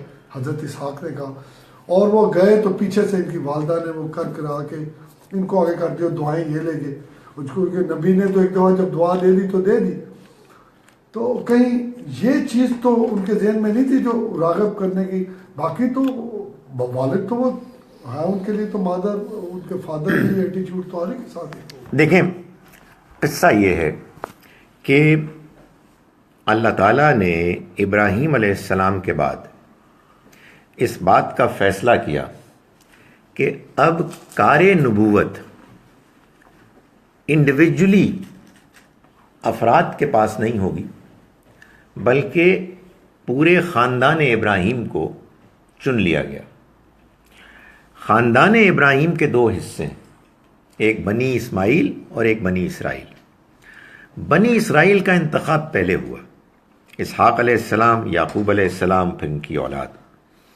یہ بات ظاہر ہے کہ ان پیغمبروں کو معلوم تھی۔ اللہ نے جب ان کا انتخاب کیا تو اللہ نے اس انتخاب کا اظہار بھی کیا ہوگا۔ یہ بات جب یعقوب علیہ السلام کو معلوم تھی تو ظاہر ہے کہ ان کا یہ توقع کرنا کہ اب میں تو بوڑھا ہو رہا ہوں، میری اولاد میں سے کسی کو نبوت ملے گی، یہ ظاہر ہے کہ بڑا ایک آبویس نتیجہ تھا اس ساری پلاننگ کا کہ جو اللہ تعالیٰ کی تھی۔ اس میں یعقوب علیہ السلام کا یوسف علیہ السلام کے بارے میں یہ گمان ہونا یہ میرٹ پہ تھا۔ یوسف علیہ السلام کی جو شخصیت تھی، ان کا جو کردار تھا، ٹھیک ہے 17 سال میں ابھی آدمی پختہ تو نہیں ہوتا، لیکن بہت کچھ پتہ لگ جاتا ہے، بہت کچھ معلوم ہو جاتا ہے۔ تو وہ ان کے اندر جو سپارک دیکھتے تھے، جو نیکی دیکھتے تھے، ظاہر ہے ان کو یہی خیال تھا۔ تو پیغمبروں کے نزدیک جتھا کیا ہوتا ہے؟ اصل چیز تو یہ ہے کہ جو ان کی اصل دولت ہے، خدا کا پیغام، خدا کی طرف سے آئی ہوئی وحی، علم، یہ کس کو منتقل ہوگا؟ تو معلوم ہوتا ہے کہ جو بات آپ کر رہے ہیں بائبل کے حوالے سے وہ ٹھیک ہوگی، کہ انہوں نے بھی اس کے لیے اپنے طور پر کوششیں کی ہوں گی، ان ماؤں نے بھی کی ہوں گی، لیکن خدا تعالیٰ کا انتخاب کسی اتفاقی واقعے کی وجہ سے تو نہیں ہو سکتا نا۔ چاہتے ہی حضرت یعقوب کو، وہ تو جب چاہتے ہی حضرت یوسف کو تھے، اس لیے کہ انہوں نے کنسسٹنٹلی اپنے پرفارمنس سے اس بات کو شو کیا۔ حضرت یعقوب کو بھی، ہاں یقیناً حضرت یعقوب کو بھی ملا میرٹ سے، اور ان کو بھی میرٹ سے ملا۔ یہاں ایک سوال ہے جی، میں پڑھ لوں تاکہ وہ بھی چلے اور یہ بھی چلے۔ When one has serious trials in life, how does one handle them؟ میں اس کا جواب دیتا ہوں اور آپ اس کو ریفریش کر کے دیں گے۔ کوئی کوشچن تو نہیں؟ ٹھیک ہے، ٹھیک چل رہا ہے۔ اچھا دیکھیں جی، گزارش یہ ہے کہ میں نے ابھی آپ کے سامنے یوسف علیہ السلام کا واقعہ بیان کیا۔ وہ ایک آزمائش میں مبتلا ہوئے اور اللہ تعالیٰ نے یہ بتایا کہ عین اس وقت کہ جب وہ ایک ایسی آزمائش یعنی مشکل میں تھے کہ جب بے بسی کی انتہا تھی، بندہ مر جائے تو ختم ہو جاتا ہے۔ بندہ آپ سوچئے کہ کنویں کی تہ میں جا رہا ہے نیچے، یہ بے بسی کی انتہا ہے، لیکن خدا کی طرف سے ان کو حوصلہ ملا، ہمت ملی، اور اللہ نے ان کو یہ پیغام دیا۔ مجھے اور آپ کو ظاہر ہے اس طرح سے کوئی وحی تو نہیں آئے گی، لیکن اللہ تعالیٰ وہی اللہ ہے، اس کی وہی پالیسیز ہیں۔ اگر وہ ہمیں آزمائش میں ڈالتا ہے تو پھر اس کے لیے حوصلہ بھی پیدا کرتا ہے۔ اگر وہ حوصلہ پیدا نہیں ہو رہا تو پھر خدا کے آگے گڑ گڑا کے مانگیں اور اس سے کہیں کہ اے خدایا، اگر میری کسی غلطی کی وجہ سے ایسا ہو رہا ہے تو مجھے معاف کر دے، اگر میری کسی کوتاہی کی وجہ سے ہو رہا ہے جو تیرے خیال میں میں ابھی بھی کر رہا ہوں تو مجھے پہلے پوائنٹ آؤٹ کر دے، لیٹ می نو، تاکہ میں اس کی اصلاح کروں۔ اور اگر یہ ہے یا نہیں بھی ہے، in either case, please give me the strength to go through this trial patiently, with strength, with contentment. یہ دعا کریں آپ۔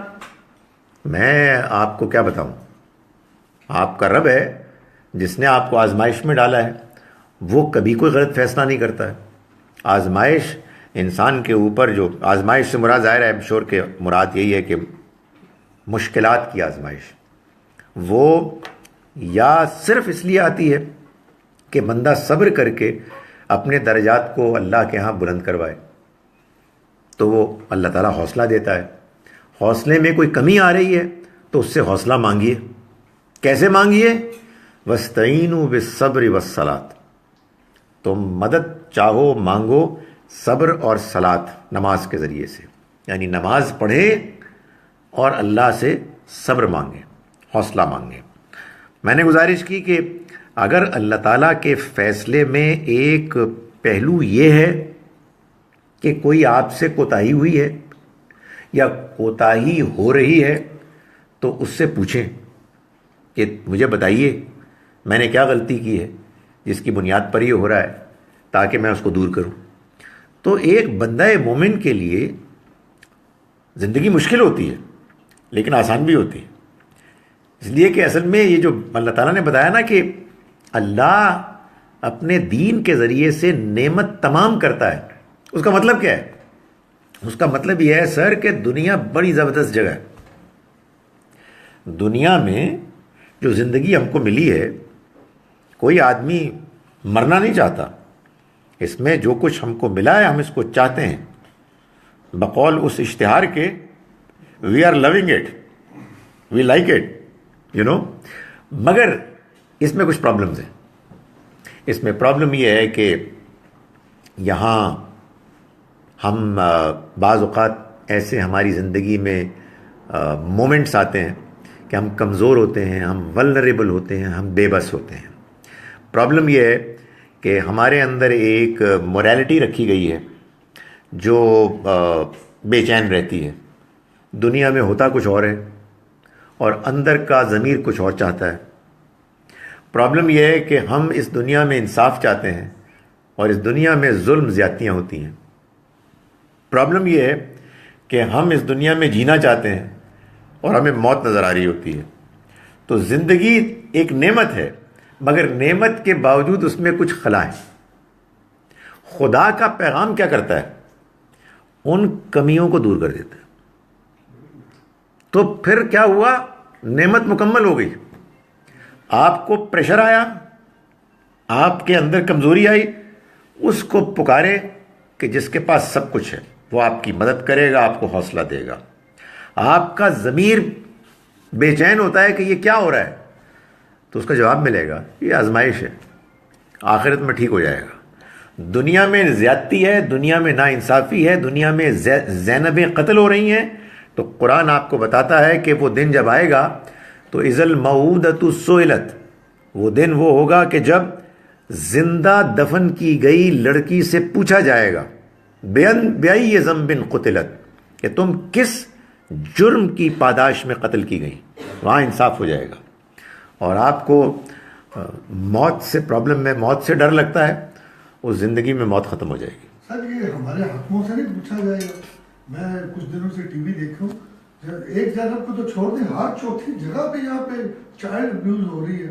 میں تو اس لفظوں کو بھی استعمال نہیں کرنا چاہتا، اور دیز پیپل آر کوائٹ، ان کو تو سر عام میں سمجھتا ہوں جانوروں کو کھلا دینا چاہیے، ان حاکموں کو بھی، کیونکہ وہ چاہیں اور اگر سخت پنشمنٹ کریں ایز پر ایون آپ ہمارے قرآن کے مطابق بھی، تو یہ کیسے لوگوں کو ضرورت ہوگی؟ سر دیکھیں، اسی لیے تو ہے نا دنیا میں دن بدن بعض بڑھتے جا رہے ہیں۔ آپ ایک اوقات دن بات کرتے ہیں، حالات سو ذہن میں تھی، حالات اچھے ہوتے ہیں، بعض اوقات حالات برے ہوتے ہیں۔ دنیا میں، اسی دنیا میں جس کے حالات کی آپ بجا طور پر برائی کر رہے ہیں، اسی میں بہت اچھے لوگ بھی ہیں، اسی میں بہت برے لوگ بھی ہیں۔ ہمیں اپنے حالات کو اچھے کرنے کی کوشش کرنا ہے، ہمیں اپنے معاشرے کو، اپنے ماحول کو بہتر کرنے کی کوشش کرنی ہے، یہی ہماری عادت ہے۔ زیادہ تر یہ برائی اتنی زیادہ روایت کر گئی ہے کہ میں نے دنیا میں کسی جگہ پہ اس لیول کی برائی چائلڈ ابیوز نہیں دیکھی جو انڈو پاکستان میں ہو گئی۔ دیکھیں، جو دین کر رہا ہے وہ یہ بتا رہا ہے کہ یہ وہ آزمائش ہے جس میں آپ اپنی کنٹریبیوشن کریں، لیکن یہ جان لیں کہ یہ سب ٹھیک ہو جائے گا۔ انشاءاللہ۔ اس کا یہ مطلب نہیں ہے کہ آپ ہاتھ پر ہاتھ رکھ کے اپنے گھر میں بیٹھ جائیں، اس کا مطلب یہ کہ آپ اور زیادہ ایکٹیو ہو جائیں، اس لیے کہ آپ کو وہاں اپنے اچھے رویے پر انعام ملے گا، اور غلط رویہ جو اختیار کرے گا اس میں پکڑا جائے گا۔ تو مسلمان کو تو سب سے زیادہ موٹیویٹڈ ہونا چاہیے اچھے کام کرنے کے لیے، اس لیے کہ اس کو معلوم ہے کہ یہ ایک ایسی آزمائش ہے جس میں اگر رویہ ٹھیک ہوا تو اللہ پھر انعام دے گا، اور غلط ہوا تو انسان پکڑا جائے گا۔ جی جناب۔ کلام رہا. جی اس میں آپ نے بتایا کہ یہ جن صورتوں کے اسٹارٹ ہوتا ہے تو ان کا جو سبجیکٹ ہوتا ہے وہ سیم ہوتا ہے. جی جی جی ان کا جو یہ جو ورڈ ہے itself، جی یہ جو حروف مقطعات ہیں، اس میں میں نے ایک بات تو آپ نے فرمایا کہ میں نے بتا دی کہ جو سملر حروف مقطعات ہوتے ہیں، جو صورتیں ان سے شروع ہوتی ہیں، ان کے مضامین میں کچھ اشتراک ہوتا ہے، لیکن ان کا اپنا کیا مطلب ہوتا ہے.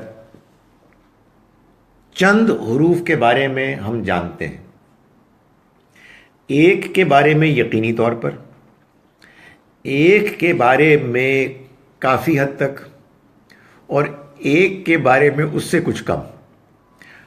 باقی کے بارے میں جہاں تک میں جانتا ہوں بہت سے علماء نہیں جانتے.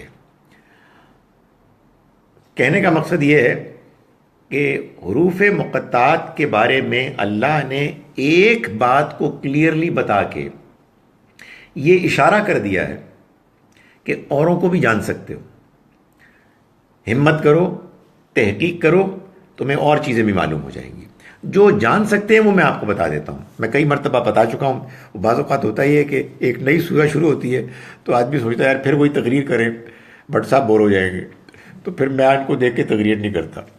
تو ان کو یاد ہو گئی ہوگی، یاد ہے نا؟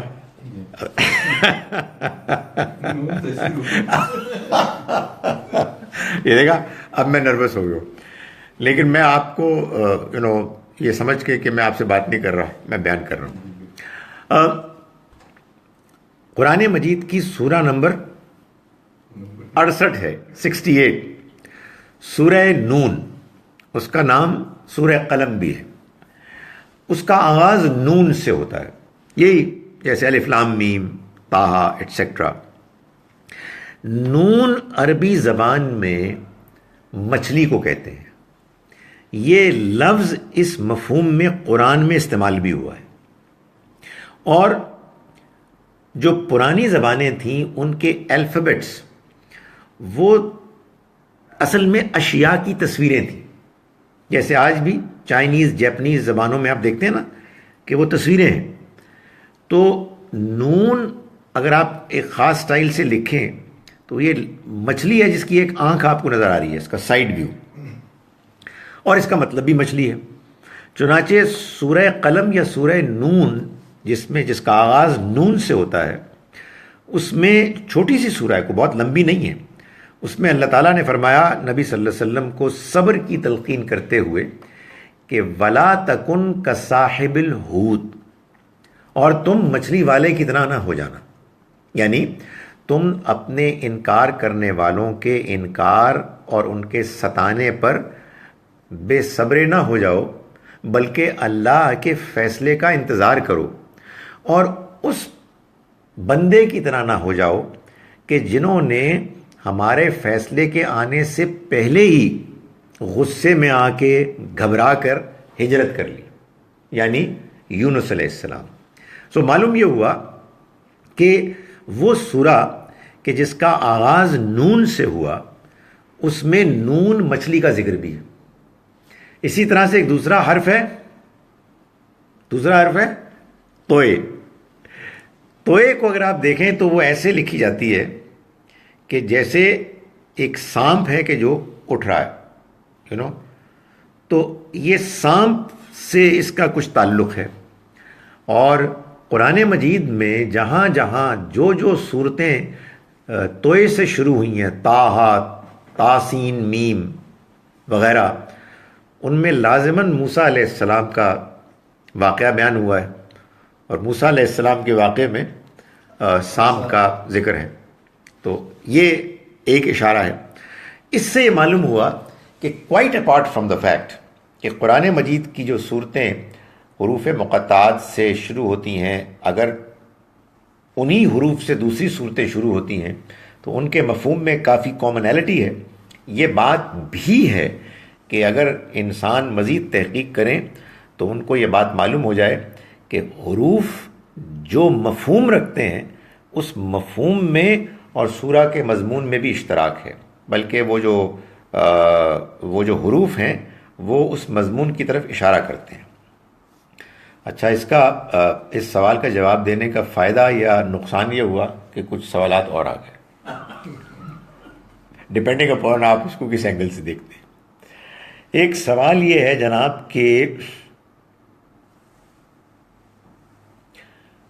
البیان القرآن کا ترجمہ و تفسیر پلے اسٹور پر نہیں ہے، پلیز بتا دیں کب تک آئے گا۔ پلے اسٹور سے کیا مراد ہے؟ جہاں سے اس کی اینڈرائڈ کی ایپس ڈاؤن لوڈ کرتے ہیں، تو وہ تو پھر یہ ہوگا کہ اس کو کوئی پڑھے گا، ہیں؟ سر ویب سائٹ وہ ویب سائٹ پہ ہے، المورد کی ویب سائٹ پہ ہے۔ یعنی یہ کہنے کہ لکھا ہوا جی شاید اس میں ہے نا، جاوید احمد غامدی .com میں ہے، جی جاوید احمد غامدی .com میں یہ پورا البیان کا ترجمہ موجود ہے۔ بٹ آر یو شیور کہ از آسکنگ اباؤٹ ریٹن؟ اچھا ٹھیک ہے، وہ تو ہے۔ کل مجھے اصل میں کسی نے کہا جی کہ آپ اپنی آواز میں کچھ اس طرح ریکارڈ کرائیں، میں نے کہا مجھے تو نہیں کہہ رہے۔ آر آل آزمائش فرام اللہ اور they can be from human beings too, is there a difference? آزمائش ساری اللہ کی طرف سے ہوتی ہیں، لیکن آزمائش بہت سی انسانوں کی طرف سے ہوتی ہے۔ تو آپ کہیں گے آپ یہ کیا جواب دے رہے ہیں؟ نہیں، یہ جواب قرآن نے دیا ہے کہ جو آزمائش بھی آئے، چاہے وہ بندوں کی طرف سے آئے چاہے بندوں کی طرف سے نہ آئے، اصلاً وہ اللہ کی طرف سے ہے۔ بھائی کوئی بندہ آپ کا برا چاہ رہا ہے، وہ آپ کو تنگ کرنا چاہ رہا ہے، وہ اللہ چاہے تو نہیں کر سکتا، تو اللہ کی سینکشن کی وجہ سے اس کو اجازت ملی، لیکن اصل میں وہ اس نے آپ کے ساتھ برا کیا۔ صرف یہ ہوا کہ اللہ نے اس کے اس فیصلے میں رکاوٹ نہیں کھڑی کی۔ دوسری چیز یہ ہے کہ میں نے گزارش کی کہ آزمائش ساری اللہ کی طرف سے ہوتی ہے، لیکن ایک بندے کو یہ سوچنا چاہیے کہ کہیں یہ آزمائش کہ جو یقیناً اللہ کی طرف سے ہے، جس سے میں دوچار ہوں، کہیں یہ میری کسی غفلت، کوتاہی، گناہ، زیادتی کی وجہ سے اللہ کی طرف سے مجھے ٹوکا تو نہیں جا رہا، مجھے جگایا تو نہیں جا رہا۔ تو اس پہ ظاہر انسان کو ہمیشہ غور کرنا چاہیے۔ Sir, somehow I feel you don't emphasize on giving severe punishment to criminals like Zainab's murderers. Please remove my confusion. یا آپ نے میری کس بات سے اندازہ کیا؟ گزارش یہ ہے کہ قرآن مجید میں سورہ مائدہ میں وہ لوگ کہ جو زمین میں فساد مچاتے ہیں ان کے لیے عبرتناک سزا ہے۔ اس کے لیے الفاظ ہیں ان یقتلوا، ان کو بے دردی سے قتل کر دیا جائے، جس کی ایک شکل سنسار کرنا ہے، they should be stone to death. تو میں تو اس کو ہمیشہ کہتا ہوں، لیکن ظاہر ہے کہ یہ ہمارا کام نہیں ہے، یعنی شاید اس کو اتنا زیادہ ایمفسائز اس لیے نہیں کرنا چاہیے کہ ہمارے لوگ پاگل ہیں۔ وہ پتہ لگے کہ کسی کو پتہ لگے کہ یہ اس کا قاتل تھا تو لوگ کہیں گے حکومت نے تو کرنا نہیں ہے، عدالت نے تو کرنا نہیں، ہم ہی پتھر مار دیں۔ تو یہ آپ کا میرا کام نہیں ہے۔ اللہ تعالیٰ نے اس کو بیان کیا ہے کہ ان کو عبرتناک سزا ہونی چاہیے موت کی، لیکن یہ نظام کو دینی چاہیے، مجھے اور آپ کو نہیں۔ کیا انبیاء علیہ السلام پر میجک اثر کرتا تھا؟ مجھے کیسے پتہ لگے گا؟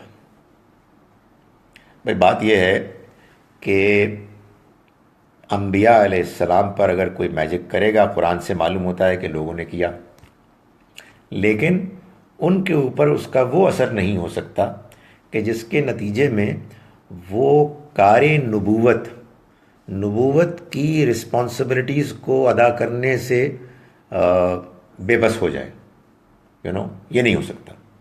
باقی تو وہ انسان تھے، ان کو بیماریاں بھی آتی تھیں، دندان مبارک بھی شہید ہوتے تھے، ان کی اولاد بھی فوت ہوتی تھی، سب کچھ ہوتا تھا، تو وہ انسان تھے۔ لیکن میں نے ابھی اپنے اس پریزنٹیشن میں بھی کہا کہ اللہ تعالیٰ بعض اوقات روک دیتے ہیں، اسٹاپ اٹ، یہ میں نہیں کرنے دوں گا۔ تو چونکہ پیغمبروں کو اللہ کا پیغام پہنچانا ہے، اس وجہ سے یہ نہیں ہو سکتا کہ کوئی جادو کرے اور اس کا یہ نتیجہ نکلے کہ وہ یہ سوچیں کہ پتہ نہیں میں نے یہ بات کہہ دی ہے یا نہیں کہی ہے۔ میں نے پیغام پہنچا دیا ہے نہیں پہنچایا، یہ نہیں ہو سکتا. اس لیے کہ یہ جو کنفیوژن ہے یہ تو ظاہر ہے کہ بڑے سیریس کوسچنز پیدا کر سکتا ہے. تو خدا تعالیٰ ان کی حفاظت کرتا ہے. انگلش ٹرانسلیشن آف البیان not available as a complete set, only volume 1 and 5 available. Okay, میں چیک کرتا ہوں یہ بات صحیح ہوگی. کیا ہے صورتحال؟ درمیان والے نہیں ہیں؟ سر یہ آن لائن مل جاتے ہیں. آن لائن مل جاتے ہیں، انگلش کے بھی؟ انگلش کا پتہ انگلش بھی میرا خیال آ گئے ہیں. I think so. Okay, let me check. تدبر قرآن کا ترجمہ ہے البیان آن لائن 2 ہے، ڈاؤن لوڈنگ میں نے کیا. Okay. How would one know if one's آزمائش is due to one's own mistakes? دیکھیں جی، میں اب چونکہ یہ اب اس کے بعد کوئی سوال اور نہیں ہے، یہ آخری سوال ہے. میں آپ سے گزارش کرتا ہوں اور اپنے آپ سے بھی گزارش کرتا ہوں اور آپ سب لوگوں سے کہ اپنی ذات کے بارے میں بے رحمانہ حد تک سیلف کریٹیکل ہو جائے. اپنی ذات کو لاڈ پیار سے نہ پالیں، یہ مروا دیتی ہے. دوسروں کو کرٹیسائز کرنا چھوڑ دیں. میں جب کبھی کسی کو دیکھتا ہوں کہ دوسروں کو کرٹیسائز کرنے میں وہ بہت پرجوش ہے، مجھے ڈر لگتا ہے. اپنے آپ کو کرٹیسائز کریں، اس لیے کہ خدا تعالیٰ یہ کہتا ہے کہ جب انسان جان بوجھ کر غلطی گناہ کرتا ہے تو ظلم نفسہ، وہ اپنی جان پر ظلم کرتا ہے. یہ جان ماری جائے گی. میں اپنی ذات کو ڈیفینڈ کروں، میں اپنے آپ کو کہوں کہ جی میں نے کیا غلطی کی ہے، میں نے کون سا گناہ کیا ہے؟ نہیں. میرے ساتھ اگر کوئی مشکل پیش آ رہی ہے تو مجھے انکساری اور عاجزی کے ساتھ اللہ سے آگے گڑ گڑانا چاہیے، معافی مانگنی چاہیے. وہ بتائے گا اور وہ واضح کرے گا کہ یہ آپ کا قصور تھا یا نہیں تھا. بہرحال عاجزی اور انکساری کا تو یہی تقاضا ہے کہ مجھ سے غلطیاں ہوئی ہیں. بھائی یہ غلطی تو ہم سب سے ہی ہوتی ہے نا، کہ خدا تعالیٰ نے ہم کو اتنا دیا ہے، اتنوں سے بہتر کیا ہے کہ ہم تصور نہیں کر سکتے. اور کتنا شکر ادا کرتے ہیں. خدا کی قسم اکثر وقت ہمارا غفلت میں گزرتا ہے. تو ہم تو سچی بات یہ ہے کہ اس کی نعمتوں کا شمار کر ہی نہیں سکتے اور اس پر ہم حقیقت میں شکر ادا ہی نہیں کر سکتے. تو اگر وہ مثال کے طور پر کسی بات ہمیں جھنجھوڑتا ہے، اللہ سے ڈرتے ہیں، ہم اس سے معافی مانگتے ہیں، ہم اس قابل نہیں ہیں. ہم لوگ آزمائش کو کبھی بھی ہم انوائٹ نہیں کریں گے، لیکن خدا تعالیٰ فیصلہ کرنے والا ہے. اگر کبھی کچھ ہوتا ہے تو ظاہر ہے کہ وہ فیصلہ کبھی غلط نہیں کرتا. اس پر بی ایبسلیوٹلی کانفیڈنٹ اینڈ فرم. خدا کا فیصلہ غلط نہیں ہو سکتا. ہم غلط ہو سکتے ہیں، ہم غلط ہیں. اللہ تعالیٰ ہم سب کو ہدایت دے اور ہماری زندگی میں جو جو معاملات آ رہے ہیں ان میں رہنمائی فرمائے. سبحانک اللہم ربنا نشہد ان لا الہ الا انت نستغفرک ونتوب الیک. یہی کیا ہو رہا ہے؟ برنگ نہیں نو